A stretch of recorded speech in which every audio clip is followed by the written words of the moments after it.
ഇസ്രയേലിന് എന്തായാലും ഇറാനെ തല്ലണമെന്നുള്ള കാര്യത്തിൽ യാതൊരു വിട്ടുവീഴ്ചയുമില്ല. അല്ല, അത് യാതൊരു വിട്ടുവീഴ്ചയും ഇല്ല എന്ന് പറഞ്ഞാൽ ഇസ്രായേലിനെ സംബന്ധിച്ചിടത്തോളം ഇത് ജീവൻ മരണ പോരാട്ടമാണ്. പക്ഷെ ഒറ്റയ്ക്ക് പോയി തല്ലാനും പറ്റൂല.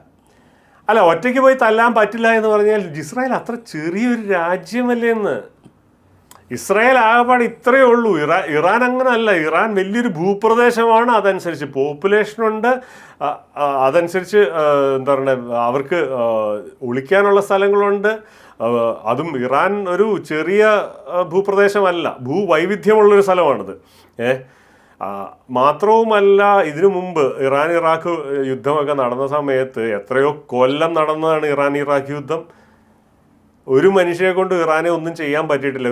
ഇസ്രായേൽ തന്നെ കൂട്ടിയാൽ കൂടില്ല, അമേരിക്കയും കൂടെ വരണം. പക്ഷേ അമേരിക്ക വരണമെന്നുണ്ടെങ്കിൽ അമേരിക്കയ്ക്ക് ഈ പ്രശ്നങ്ങളെല്ലാം സോൾവ് ചെയ്തിട്ടേ അമേരിക്കയ്ക്ക് വരാൻ പറ്റുള്ളൂ.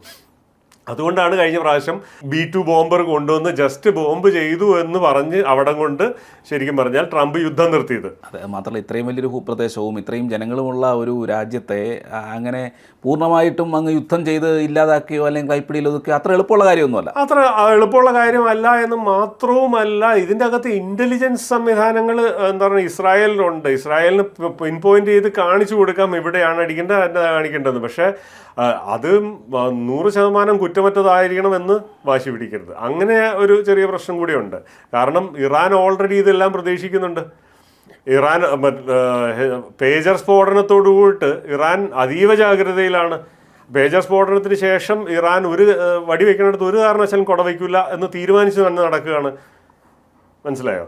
അപ്പോൾ ആ ഒരു ജാഗ്രത ഇറാൻ്റെ സൈഡിൽ നിന്നും ഉള്ളത് കൊണ്ട് തന്നെ ഈ B-2 ബോംബറിൻ്റെ എഫക്റ്റീവ് കൊണ്ടുവന്നിട്ട് ചെയ്ത ആ ബോംബിങ്ങിൻ്റെ എഫക്റ്റീവ്നെസ് ഇതുവരെ പുറത്തേക്ക് വന്നിട്ടില്ല. അതിൻ്റെ അകത്ത് വലിയ കാര്യമായിട്ട് എന്തെങ്കിലും ഒരു നാശനഷ്ടം ഇറാൻ ഉണ്ടായതായിട്ട് പുറത്തേക്കൊരു വാർത്തയും വന്നിട്ടുമില്ല.